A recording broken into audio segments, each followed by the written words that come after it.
Hi everyone, welcome to my channel Civil Tips and Tricks for Civil Engineers. In this video, KW exams lecturer grade 1 exams നല്ല useful ആയിരിക്കും. ഞാൻ ഇന്ന് എടുക്കാൻ പോകുന്നത് basic mechanical എഞ്ചിനീയറിംഗിന്റെ ആണ്. ഇന്ന് ഡിസ്കസ് ചെയ്യാൻ പോകുന്നത് കഴിഞ്ഞ ക്ലാസ്സിന്റെ കണ്ടിന്യൂഷൻ ആണ്. ഓക്കേ, ബേസിക് മെക്കാനിക്കൽ എഞ്ചിനീയറിംഗിന്റെ കണ്ടിന്യൂഷൻ പാർട്ട് 3.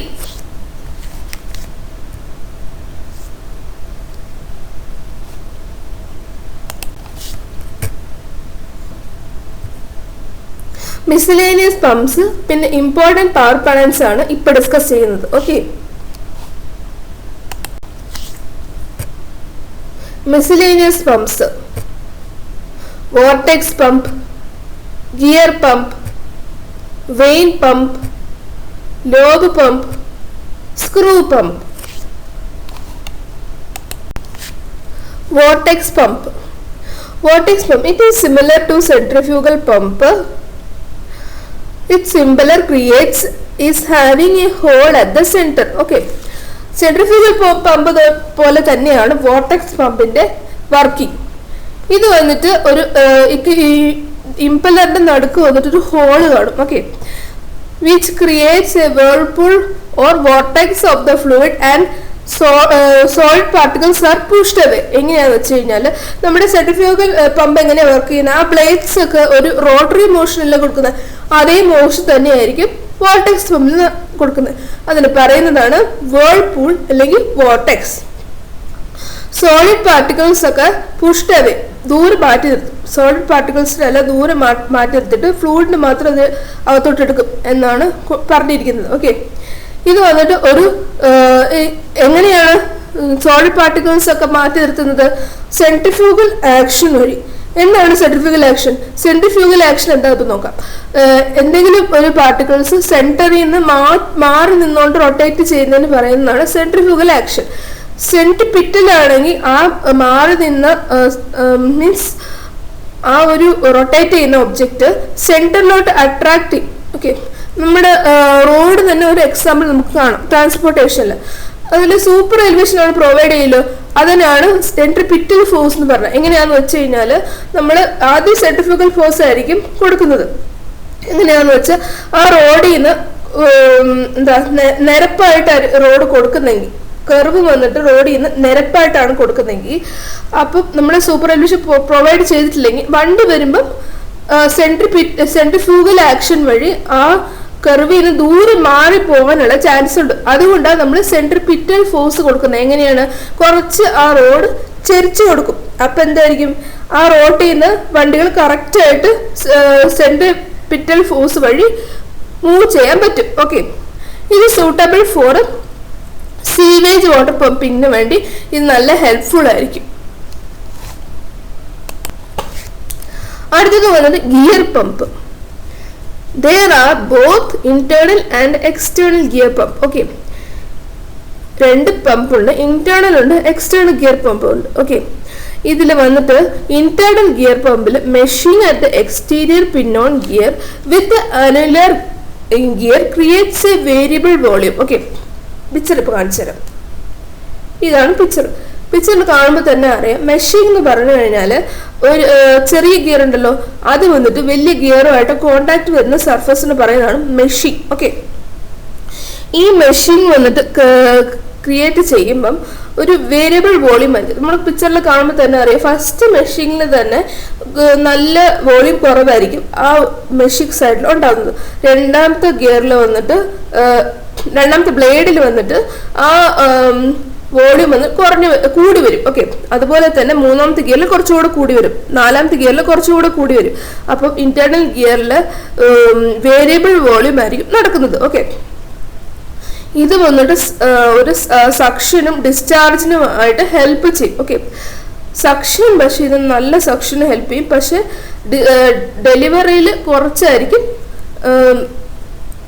ഡെലിവർ ചെയ്യുന്നത്. ഓക്കെ, ഇത് വന്നിട്ട് ഒരു viscous fluids such as oils, paints, resins എക്സെട്രയിൽ വന്നിട്ട് ഈ ഗിയർ യൂസ് ചെയ്യും. ഓക്കെ, ഇങ്ങനെയാണ് ഗിയറുടെ working.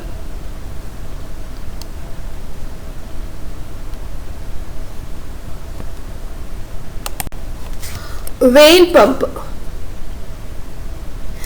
An eccentric rotor is fitted with spring-loaded vanes, causes suction and delivery as in gear pump. എങ്ങനെ എക്സെൻട്രിക് റോട്ടാർ എന്ന് പറഞ്ഞു കഴിഞ്ഞാൽ എക്സെൻട്രിക് എന്ന് പറഞ്ഞാൽ എന്താണെന്ന് നമുക്ക് നോക്കാം. കോൺസെൻട്രിക് അല്ല, എക്സെൻട്രിക്കും സെൻട്രും നോക്കാം. എങ്ങനെയാണെന്ന് വെച്ചാൽ നമ്മുടെ കോളം തന്നെ ഒരു എക്സാമ്പിൾ നോക്കാവേ. അപ്പോൾ അതിൽ വന്നിട്ട് നടുക്കാണ് ലോഡ് ആക്ട് ചെയ്യുന്നത്, കോളത്തിന്റെ നടുക്കാണ് ലോഡ് ആക്ട് ചെയ്യുന്നത്, അതിന് പറയുന്ന കോൺസെൻട്രിക്. കുറച്ച് മാറി നിന്ന് ലോഡ് ആക്ട് ചെയ്യുകയാണെങ്കിൽ അതിന് പറയുന്ന എക്സെൻട്രിക്. ഓക്കെ, ഇത് വന്നിട്ട് എക്സെൻട്രിക് റോട്ടാർ വന്ന് കുറച്ച് മാറി നിന്നിട്ടായിരിക്കും റൊട്ടേറ്റ് ചെയ്യുന്നത്. ഓക്കെ, പിന്നെ ഇതാണ് വന്നിട്ട് സക്ഷനും ഡെലിവറിയും ഹെൽപ്പ് ചെയ്യുന്നത് ആസ് ഗിയർ പമ്പ് പോലെ തന്നെ. Okay, it is mainly used in the pump less viscous fluid and to high pressure. Okay, ഇത് വന്നിട്ട് നേരത്തെ നമ്മളെല്ലാം നോക്കിയത് എന്തായിരുന്നു, ഹൈ വിസ്കസ് ഫ്ലൂയിഡ് ആണ്. പക്ഷെ ഇത് വന്നിട്ട് ലെസ് വിസ്കസ് ഫ്ലൂയിഡിലാണ് വെയിൻ പമ്പ് ഹെൽപ്പ് ചെയ്യുന്നത്. ഓക്കെ, ഹൈ പ്രഷർ ആയിരിക്കും പക്ഷെ സ്പീഡ് ഒന്ന് ലോ ആയിരിക്കും. ഇങ്ങനെയാണ് വെയിൻ പമ്പിന്റെ വർക്കിംഗ്.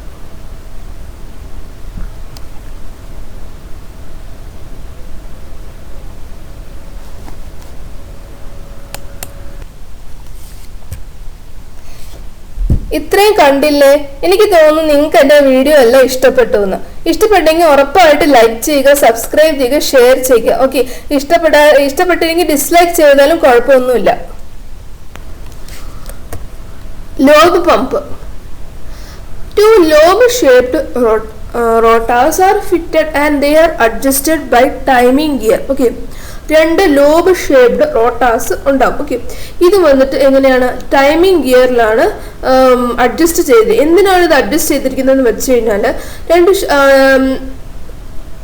അടുത്ത എൻഡിൽ ഷാഫ്റ്റിന് വന്നിട്ട് കോണ്ടാക്ട് വരാതിരിക്കാനാണ് ടൈമിംഗ് ഗിയർ പ്രൊവൈഡ് ചെയ്യുന്നത്. ഓക്കെ, ഇത് ഗിയർ പമ്പ് പോലെ തന്നെയാണ്, ഇതിൽ മെഷിങ് നടക്കുന്നുണ്ട്. Okay, they are used to pump very high viscous fluids in paper, soap, pharmaceutical and food ഇൻഡസ്ട്രീസിൽ വന്നിട്ട് ഈ ലോബ് പമ്പ് യൂസ് ചെയ്യും. എന്റെ വർക്കിംഗ് ഇപ്പൊ കാണിച്ചു തരാം.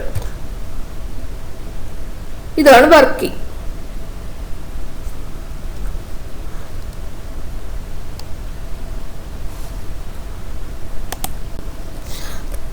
ലാസ്റ്റ് പമ്പാണ് സ്ക്രൂ പമ്പ്. നമുക്കിത് കാണാം എങ്ങനെയാണ്. Okay, two machine screw are rotated with very small gap. Okay, രണ്ട് മെഷീൻ സ്ക്രൂ കാണും, അത് വന്നിട്ട് റൊട്ടേറ്റ് ചെയ്യും. ഇങ്ങനെ ചെറിയ ഗ്യാപ്പിലൂടെ റൊട്ടേറ്റ്, ആദ്യം വന്ന് ചെറിയ ഗ്യാപ്പിലായിരിക്കും, അതങ്ങനെ ആ ഗ്യാപ്പ് ഗ്രാജുവലി പതുക്കെ ഇൻക്രീസ് ആയി വരും ആ രണ്ട് സ്ക്രൂവിലെ gap. This causes the pushing fluid being pumped to a high pressure. ഇത് വന്നിട്ട് ഫ്ലൂയിഡ് വൺ എൻഡിൽ നിന്ന് അതർ എൻഡ് വരെ പുഷ് ചെയ്യാനായിട്ട് സഹായിക്കും. പിന്നെ അത് നല്ല ഹൈ പ്രഷർ ആയിരിക്കും. Okay, they are used for pumping fluids, oils etcetera. Pumping fluids, oils ഒക്കെ വേണമെങ്കിൽ ഈ പമ്പ് ചെയ്യാനായിട്ട് സഹായിക്കും. ലൂബ്രിക്കേറ്റിംഗ് നേച്ചർ ആയിരിക്കും. ഓക്കെ, ഇതാണ് സ്ക്രൂ പമ്പ്. ഇതിന്റെ വർക്കിംഗ്.